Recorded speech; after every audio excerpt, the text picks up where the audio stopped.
one of the things I'm still learning to do is to show compassion to myself and be gracious to myself. A lot of the times I remember stuff that I did out of naivety. Is it naivete or naivety? I forget now how they pronounce it.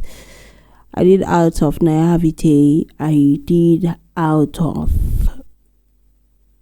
lack of experience. I did out of desperation.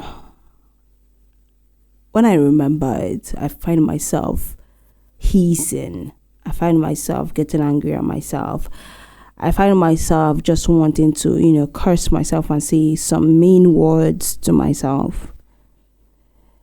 And now I'm learning to just, whenever I want to, go off into that place of saying mean stuff to myself, I'm just like, babes, no, we're not doing that. It mostly happens when it comes to me remembering about me loving people or crushing on people, like the things I did when I was crushing on them or liking them.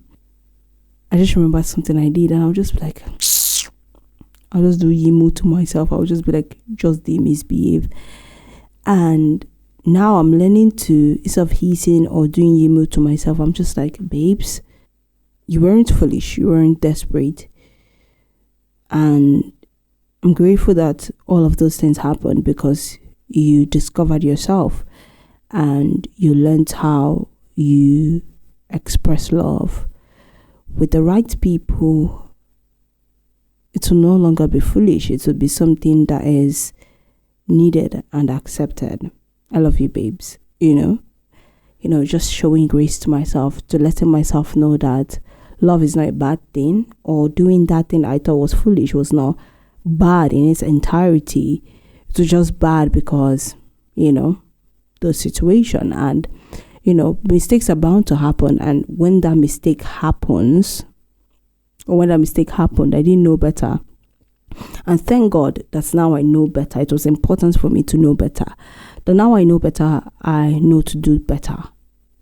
So I refuse to beat myself up no longer.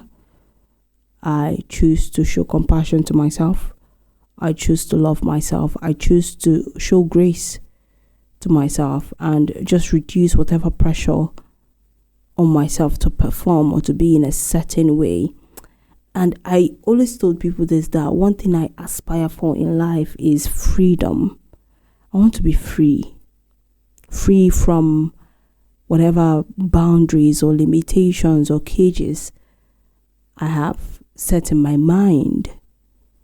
Free to buy whatever it is I want to buy. That's financially now. Free to travel wherever I want to travel to. Free to say what I want to say. Free to be who I want to be. Free to exist the way I want to exist. And those things come with age.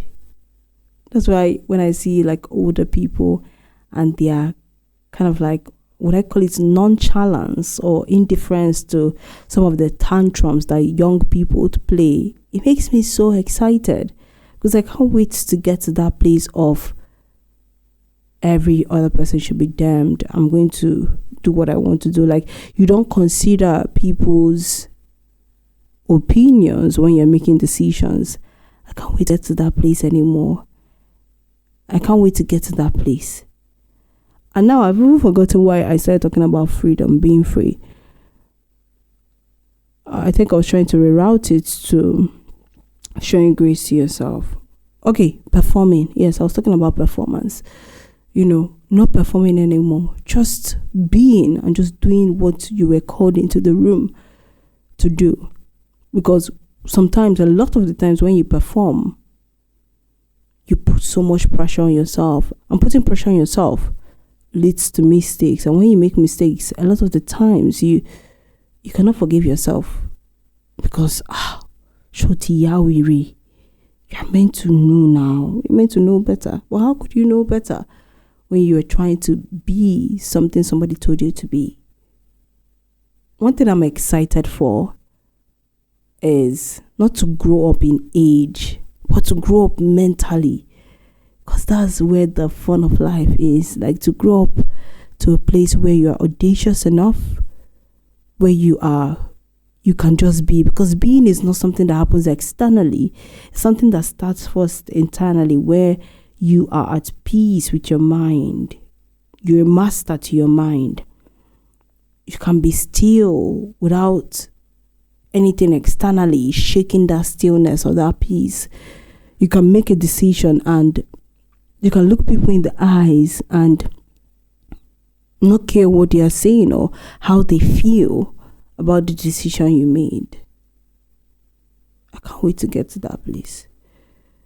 What I'm saying today is be gracious to yourself, because time is the perfect unveiler of a story. God is the best storyteller, and he uses time to unveil that story. So be gracious to yourself, be kind to yourself, be careful of the words you say to yourself. Extend grace to yourself.